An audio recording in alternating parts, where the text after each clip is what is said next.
نقولها بصراحة ووضوح: الحل ليس في أمريكا، الحل هنا، الحل من الشعب الأردني.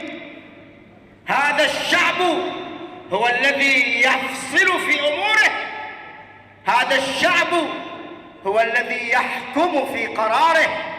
ولا ننتظر من أوباما، ولا ننتظر من كلينتون، ولا ننتظر من هؤلاء أن ينصفونا أو يشفعوا لنا. لا، نحن شفعاء أنفسنا.